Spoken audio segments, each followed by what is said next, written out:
Egunon Deneri, bonjour à toutes et à tous. Il y a dans la vie des beaux livres, ce qu'on trouve souvent chez les gens sur les tables de salon, c'est enfin des livres décoration. Et puis il y a les bons livres, ceux qui nous ont aidés à grandir, ceux qui nous ont aidés à mûrir et qui restent le plus souvent sur nos étagères plus personnelles. Et puis il arrive parfois, ça arrive, qu'il y ait des livres qui soient beaux et bons à la fois. Vous avez bien fait, je n'ai pas dit bon et autre chose à la fois, bon et beau à la fois. Basque au singulier et au pluriel, puisqu'il y a ce S qui est entre crochets là, dirigé par la Société des Amis du Musée Basque et publié par les éditions Kern, fait partie de cette troisième catégorie. C'est donc un pari maintenant, puisqu'en 20 minutes, il y avait 4 auteurs. Alors, il y en a un 5e que je vous présenterai un peu plus tard, parce que j'ai un peu de retard. Vous n'étiez pas dans ma liste primitive. Donc, 5 auteurs sur les 36 qui ont participé à la rédaction de cet ouvrage, que va se faire la présentation du livre. Vous imaginez bien que la démarche est sportive, parce qu'il y a plus de 300 pages en 20 minutes. C'est plus un pari, c'est même pas un défi, c'est un exploit. J'espère qu'ils en seront les uns et les unes et les autres capables. Alors, allons à l'essentiel. D'abord, en rendant hommage à Jean-Michel Larachquette, qui a été une des chevilles ouvrières de ce livre et qui n'est plus là aujourd'hui pour nous en parler. Je crois que c'est pour beaucoup d'entre nous qui l'avons connu une certaine émotion de penser à lui à ce moment-là. Ensuite, puisqu'on va à l'essentiel, faisons quelques remarques et en l'occurrence, elles vont être personnelles. Je me suis autorisé de le faire.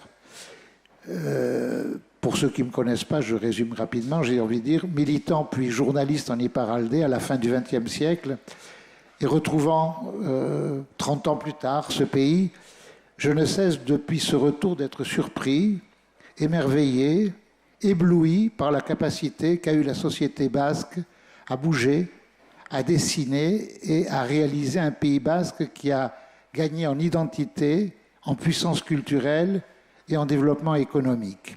En bref, un Pays basque qui a su se moderniser en approfondissant ses racines, en les comprenant, en les analysant, en les transformant en dynamique et en dynamique positive.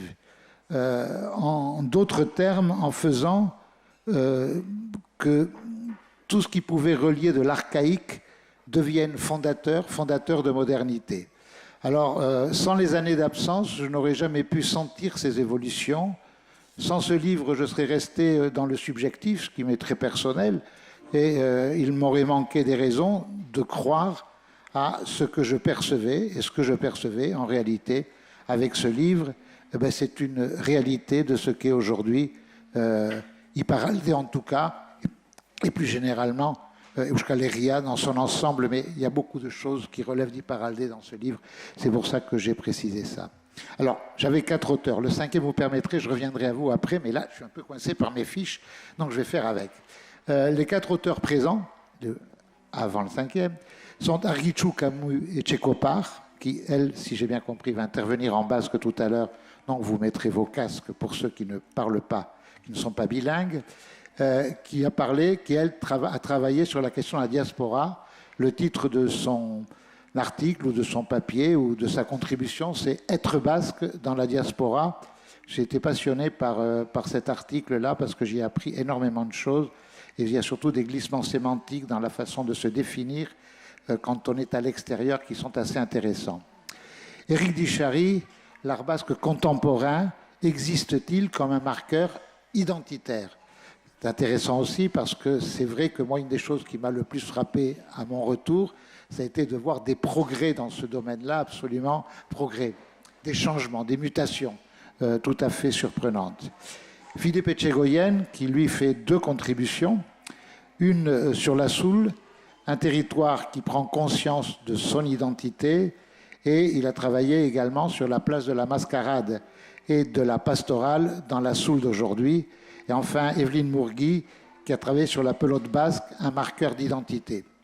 Je ne sais pas si vous avez remarqué, dans tous les titres que j'ai donnés, revient la notion d'être basque, de marqueur d'identité et d'identité.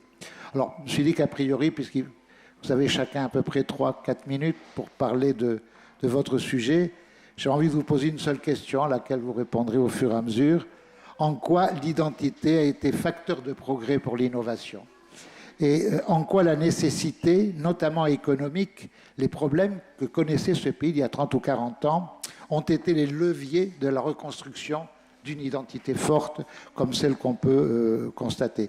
En gros, est-ce que l'adage de Jean Haritchellar, le basque adopte et adapte, est-ce qu'il est resté vrai par les temps qui courent et pour ce que nous sommes? Voilà. Écoutez, moi je vous ai posé une question, je ne vais pas trop me compliquer la vie et je vais vous la reposer, enfin je ne vais pas le faire verbalement, je vais vous redistribuer la parole un par un, puisque vous êtes à ma droite, à ma gauche tout de suite, Evelyne Mourgui.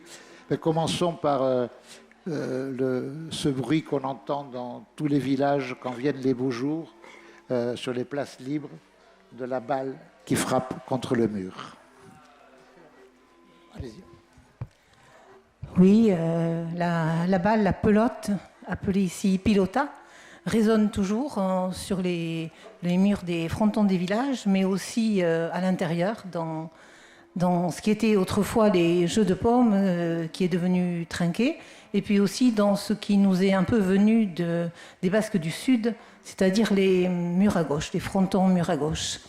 Effectivement, l'identité passe par la pelote, passe par la langue et par plein d'autres choses, mais par la pelote qui est ici toujours en train de mourir, dit-on, et toujours en train de rebondir, puisque depuis Istueta au moins, 1824, on a peur que la pelote meure, mais il y a toujours des personnes, des pelotaris d'abord, et tout un tas de bénévoles et de parieurs et de spectateurs autour qui font que la pelote reste vivante.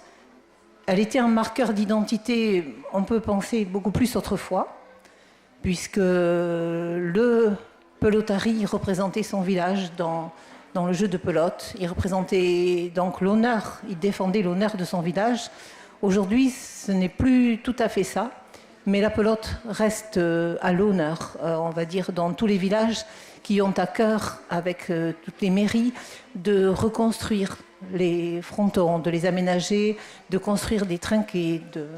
Ça se poursuit comme ça aujourd'hui. Vous avez été rapide. Alors, non, vous ne me laissez pas le temps de prendre mes petites notes, donc c'est un peu compliqué pour moi. Non, c'est bien. On pourra revenir vers vous tout à l'heure. Éric Dichary, oui. On passe des terrains de sport, de l'activité physique, à quelque chose qui parfois est assez physique aussi, qui est l'art contemporain. C'est vrai. Juste une anecdote. En fait, j'ai été invité il y a quelques jours de cela à un festival international de littérature à Bilbao qui s'appelle Gutun Zuria. Et sur le retour, je me suis arrêté à la Tabacalera, où il y a une artiste basque qui s'appelle Esther Ferrer qui expose en ce moment. Et je faisais la remarque à Esther Ferrer qu'en basque, ce qui différenciait juste l'espace du temps, c'était un G. En fait, Unea en basque, c'est le moment, et ta Gunea, c'est l'endroit. Donc, Une, Gune. Et donc, pour cet article-là, ce qui m'a intéressé au niveau du temps et de l'espace, justement, c'est de revenir un petit peu sur ces 30 dernières années, puisque l'ouvrage que vous avez mentionné de Jean Haritchellar s'arrêtait un petit peu aux travaux de Chillida et d'Oteiza. Donc, quelque part, c'était un petit peu... J'ai pris un petit peu le témoin qui m'a été tendu par Jean Haritchellar pour continuer un petit peu cette recherche-là sur l'identité. Et donc, j'ai travaillé, non pas uniquement sur le Pays Basque Nord, mais sur les 7 provinces du Pays Basque qui s'inscrivent dans les 3 communautés spécifiques que nous connaissons. Ce qui m'a intéressé au niveau de la basquité et de l'identité, c'est que je pense qu'on peut considérer qu'on est passé d'une identité à une autre, quelque part, hein, comme qu'on est passé d'une basquité à une autre. Donc cette première identité, elle était beaucoup plus ancrée avant la guerre civile espagnole sur cette idée de race. Et on est passé, depuis quelques années, sur une identité basée sur la langue.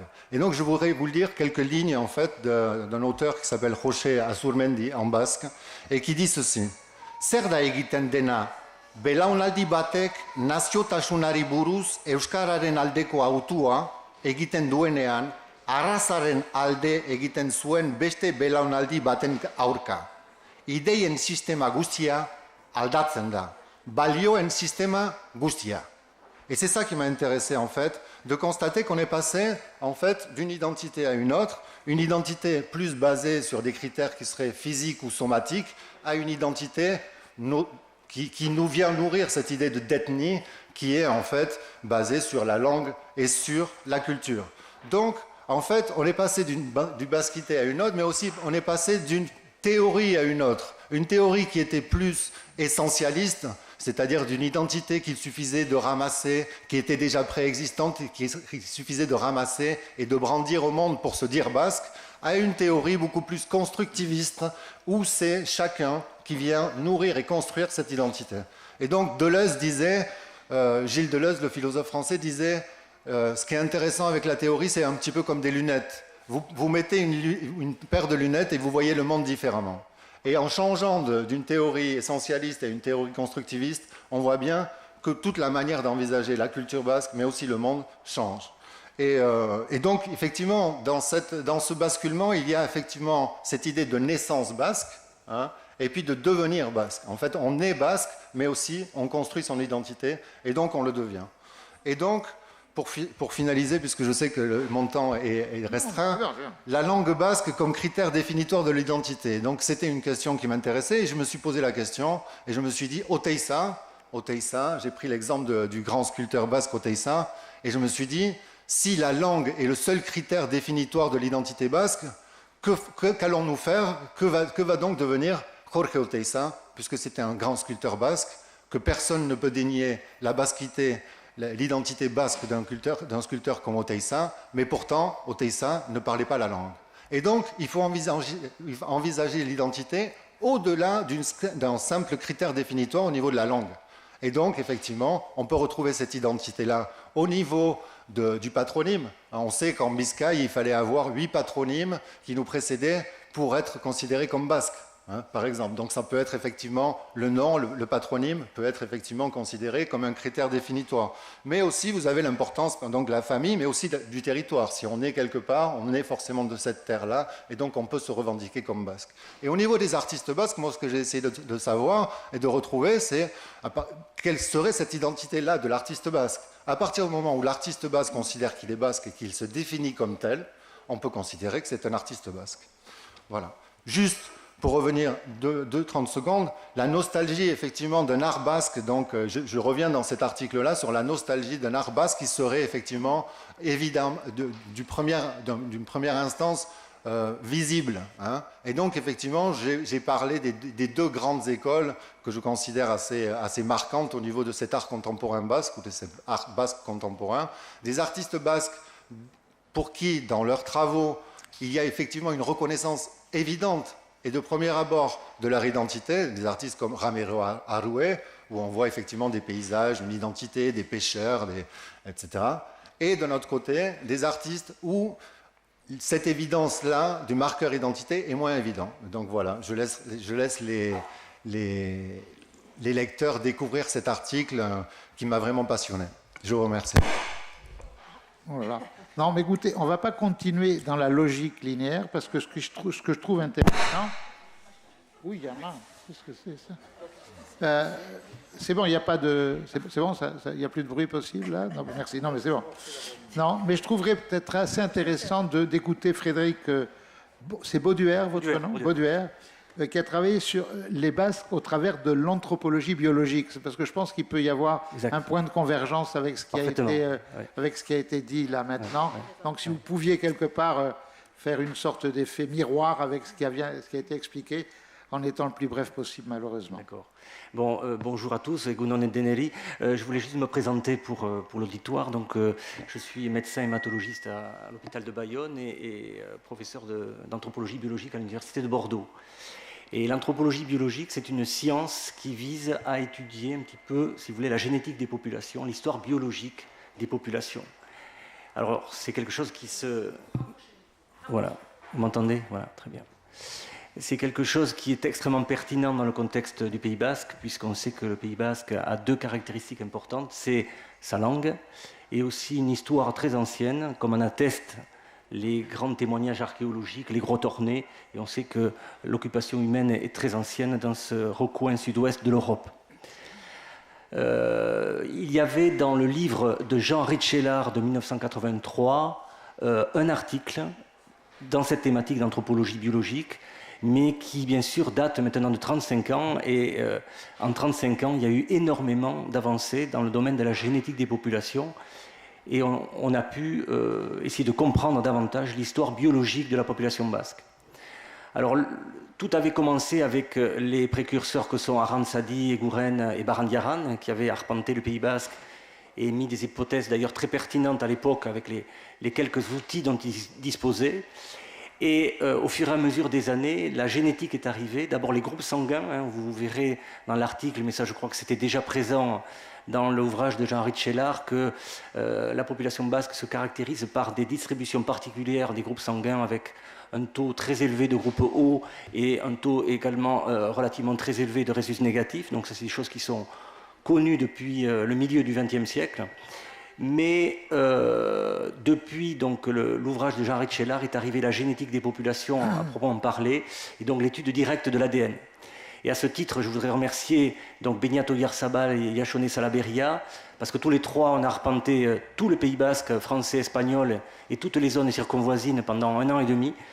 On a rencontré plus de 1000 personnes, on a prélevé ces individus pour, au travers de leur ADN, essayer de déchiffrer l'histoire ancienne de la population basque. Alors c'était des personnes qui avaient les 4 grands-parents issus de la même zone géolinguistique. Parce que dans notre idée, non seulement on voulait étudier le Pays basque dans l'ensemble, mais on voulait également essayer de savoir s'il y avait une hétérogénéité et une correspondance entre les dialectes éventuellement et la génétique, et également l'histoire des tribus, puisqu'on sait que le Pays basque est structuré en tribus lorsque les premiers écrits, les Romains, arrivent sur la zone. Alors on a fait pas mal de choses, vous verrez, il y a un petit résumé dans l'ouvrage. Qu'est-ce qu'il faut en conclure? Il faut en conclure qu'effectivement, dans la génétique de la population basque actuelle, on retrouve des traces très anciennes qu'on appelle pré-néolithiques, c'est-à-dire avant l'arrivée des premiers agriculteurs qui sont arrivés en Europe, et que la population basque est en quelque sorte, sur le plan génétique, un souvenir de la population européenne avant l'arrivée du néolithique, c'est-à-dire il y a 10 000 ans. Voilà. Merci beaucoup d'avoir été si complet et en si peu de temps, parce que ce n'est pas évident. Je pense que c'est un bon moment peut-être pour venir vers vous, Philippe Etchegoyen, parce que vous regardez la Soule, pas uniquement avec les yeux du Souletin qui a vécu loin de sa terre pendant longtemps, mais comme vous l'analysez du point de vue de l'économie, du point de vue, j'ai envie de dire, de sa réalité concrète. Et donc j'aimerais bien que vous reveniez sur ces deux questions-là. Est-ce que quelque part l'identité souletine a été un facteur de redéveloppement économique ou de renouveau? Oui, bien sûr. Effectivement, une double démarche m'a conduit. Un, le regard de quelqu'un qui est resté à l'extérieur. On n'a jamais le même regard quand on revient régulièrement dans un pays, mais qu'on est sorti du pays. On ne voit plus les choses quand on y reste tout le temps. Et deuxième chose aussi, ce qui m'a intéressé, c'était d'écouter les Souletins. Je ne suis pas un spécialiste, mais par contre, je me suis régalé dans 2 domaines à écouter les Souletins. Un, mascarade et pastorale. Alors, le problème qui s'est posé, c'est évidemment, ce sont les 2 piliers de la culture souletine, tout le monde le sait. L'identité de la Soule se définit aussi à travers mascarade et pastorale. Dans l'imaginaire des non-souletins, on retrouve toujours ce pèlerinage annuel à la pastorale d'été des non-souletins. Et je me suis régalé parce que je craignais quand même une chose. Je voulais écouter des spécialistes, je crois que j'en ai écouté une dizaine, auteurs de pastorale, metteurs en scène, etc. Et je craignais un peu que chacun me parle de lui, et ils m'ont parlé de leur passion.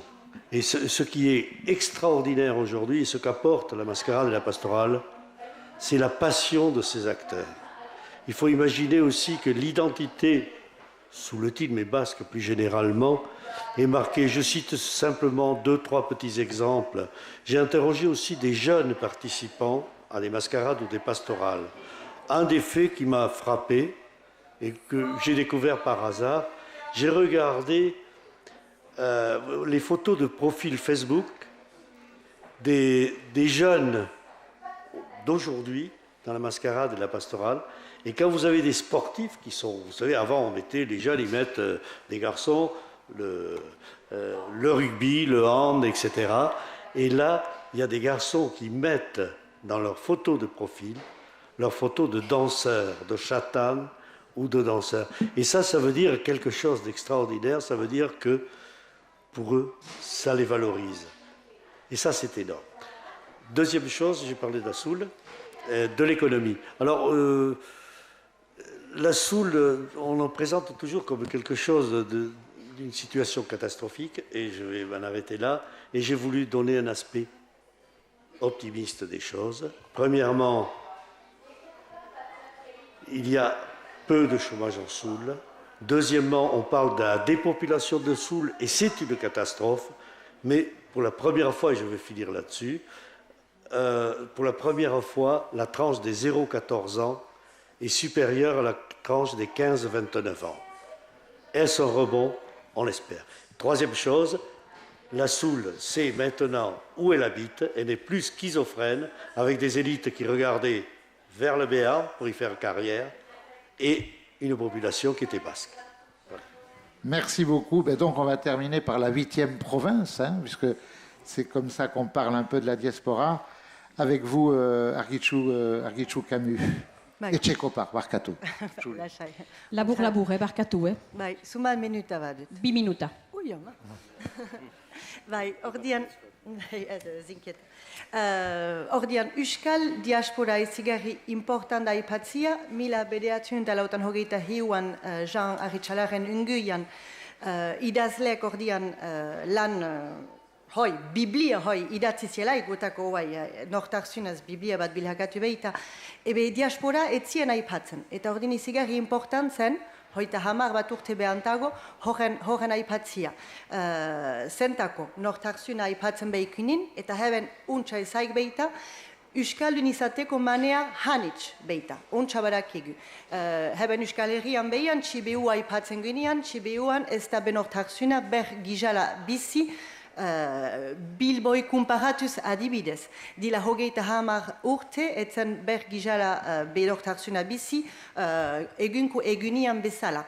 Eta erraiten zunien bezala, adopte eta adapte hitza aipatu behitzutian, ebe Euskal diasporak hoi egin du ebai, ez desagertzeko. Euskal nortarzunak, Euskal herritik kanpo, bide berezi bat hartu du, originala hartu du. Ordin hane bai, badia Euskaldun izateko manea difendak. Euskal herritik jintzienek, bazien Euskaldun izateko manea bat, bena han sortu dien bigeren, hiugeren, laugeren belhaunaldiek ebai badie. Ordin artikilu hortan fite ze aipatzen dut, ebe nula Euskal nortarzuna ber eraikik izan den, Euskal herritik kanpo eta zer dien Euskal nortarzun original horren ezaugarriak egunko egunian. Eskerrik hanitz. Ja, du